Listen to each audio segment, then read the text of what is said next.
out so early.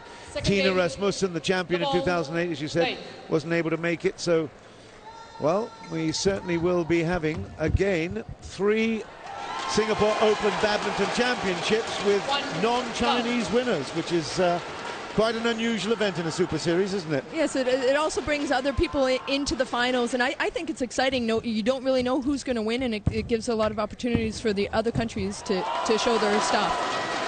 Well, that was a huge error on the play there in this second game by Tai Tzu-Ying, and I've no doubt at all that she'll really, really be upset with that herself. She missed it, which is a golden opportunity at the net.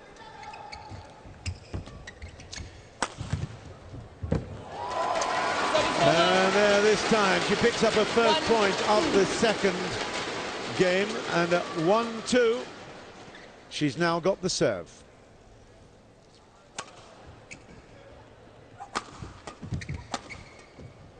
Outside, it's 3-1, Sina, and suddenly, give Charmaine, with Charmaine Reid, just in case you've just joined us, obviously a present player in this tournament and many, many Super Series events from Canada. Just give us the impression of where you would prefer to be playing. Which side would you would prefer, thinking about the wind and the drift and so on? Is this the favoured side, do you reckon? I think where Sina is, with her style of game, she likes it on that side. She's a bit more powerful, so now she can really hit this clears into the corner. You saw at the beginning of the first game, she hit a lot out the back of the court. It's because the wind was with her, so now I think she can use it a little bit more. Even on the drop shots, the shuttle will die coming over the net, so all of a sudden you're reaching a little bit more, so she can use her cuts a bit more and maybe gain a few points that way. Okay, so from the expert's perspective, Sina's in a much more comfortable position in this second game, having taken the first 21-18. Fascinating battle. Tai looks the real deal, though, I must say. She moves beautifully. Anticipates well, great touches.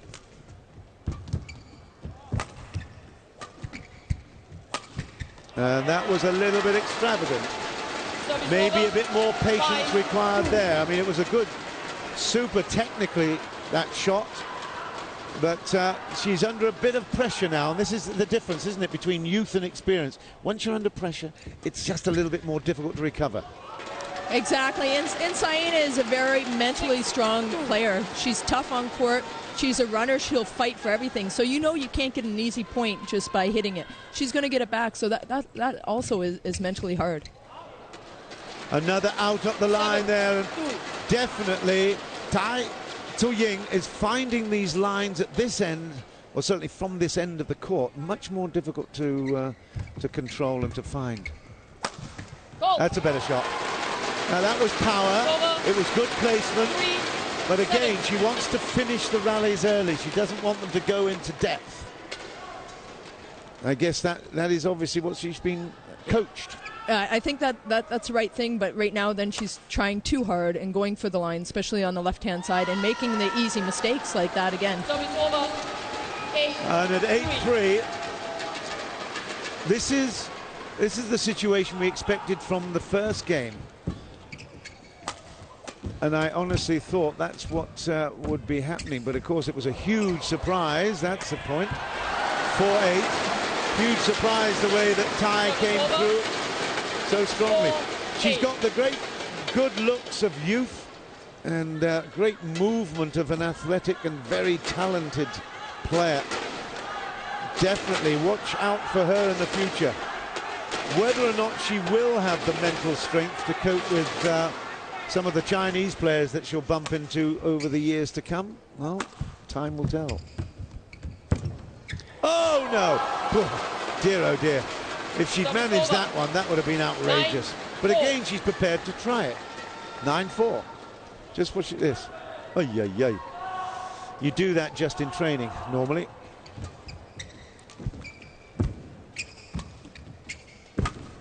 She's found that, again, that Achilles heel, and that... you see, you play in the backhand side, you put pressure on. You put it into her straight on the forehand, and she will gobble it up.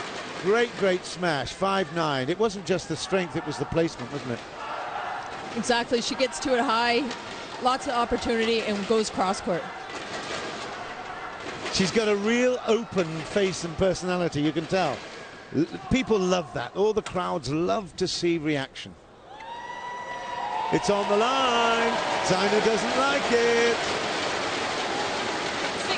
6-9. I guess we can get a good look at that one again. I'm not sure. No, we'll go straight into the live.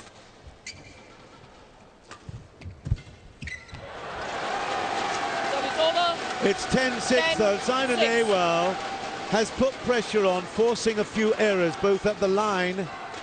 Let's have a look at that one now. We've got the chance to do that. And out the way, please. Yes, and... Ooh. That's close. That's very close. Gosh, no wonder she was a little bit annoyed.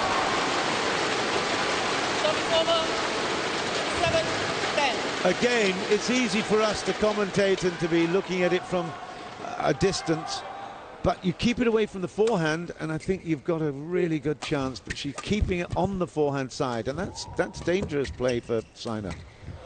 Well, all right. Service over. 11-7. We don't need to be told that. We know that that was an error.